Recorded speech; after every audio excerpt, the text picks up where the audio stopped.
दोस्तों आज हम बनाएंगे गाजर मूली का चटपटा अचार।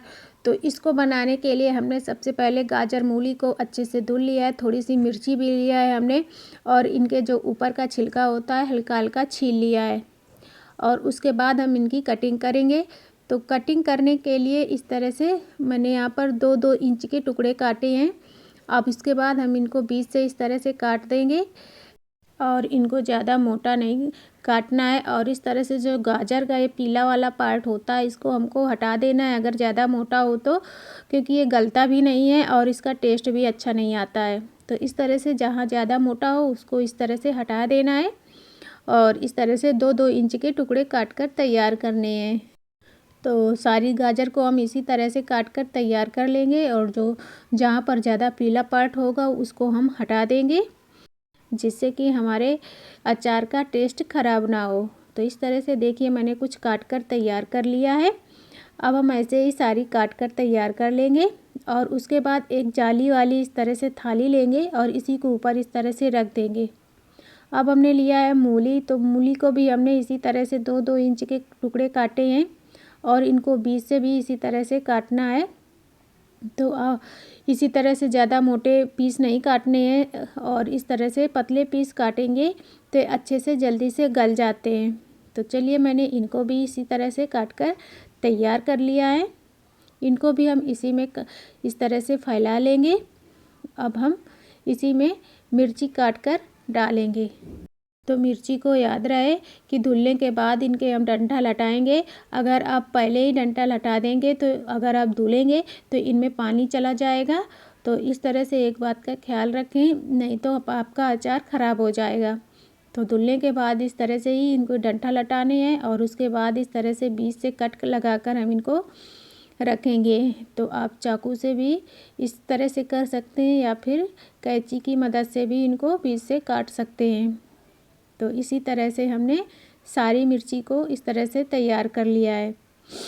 अब हम इनको भी उसी थाली में रख कर के इनको आप या तो फैन के नीचे 2 घंटे के लिए रख दीजिए, 2 से 3 घंटे के लिए, ताकि इनका मॉइस्चर चला जाए, या फिर इस तरह से धूप में रख दीजिए। तो मैंने इनको धूप में रखा है ताकि इनका जो भी मॉइस्चर अभी बाकी भी रह गया है तो वो पूरा ख़त्म हो जाए और अचार ख़राब होने की कोई गुंजाइश ना रहे। तो ये देखिए 2 घंटे के लिए मैंने रख दिया था, अच्छे से सूख गई है, इनका कोई भी मॉइस्चर अब बाकी नहीं रहा है। तो चलिए अब हम बनाते हैं इसका मसाला। तो मसाला बनाने के लिए एक पैन लेंगे।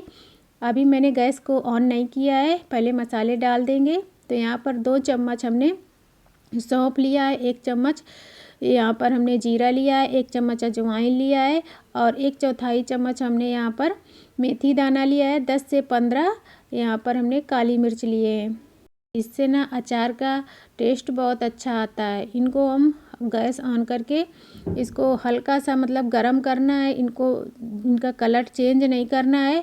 इनको मसालों को आप धूप में रख कर भी पीस सकते हैं। तो इस तरह से जब ये हल्के से गरम हो जाए, पैन हमारा गरम हो जाता है तो ये बहुत जल्दी गरम हो जाते हैं। तो अब इसके बाद हम कुछ मसाले और डालेंगे। तो इसमें मैंने डाला है 1 चम्मच काली वाली सरसों और 2 चम्मच यहाँ पर पीली वाली सरसों डाली है। दोनों को डाल करके इसी पैन में हम इस तरह से चला देंगे। तो पैन गरम होता है ना तो ये अच्छे से गरम हो जाती है और पिस जाती है। तो बस इतना ही इनको पकाना है।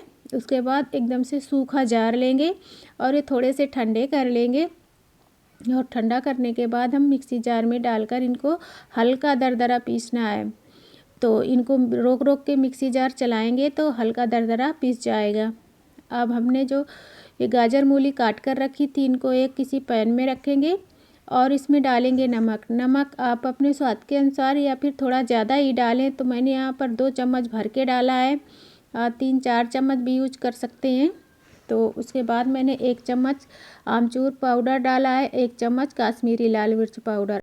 अब इधर मैंने 1 चमची भर के इस तरह से तड़का पैन भर के तेल गरम किया है सरसों का। इसमें अदरक लहसुन का पेस्ट डाल दिया 1 चम्मच, 1 छोटा चम्मच हल्दी पाउडर, 1/4 चम्मच मैंने इसमें हींग डाली है।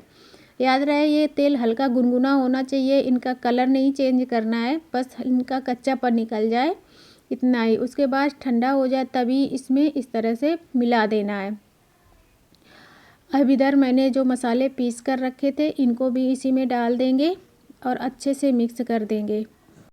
तो तेल हमको ठंडा करके ही डालना है, हल्का सा गुनगुने में ही हमको हल्दी और हींग को डाल करके अच्छे से पका देंगे और उसके बाद जब ठंडा हो जाएगा तो मूली गाजर में डाल देंगे।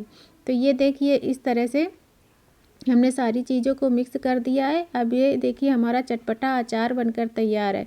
इसमें आपको तेल बिल्कुल भी नज़र नहीं आ रहा होगा ज़्यादा।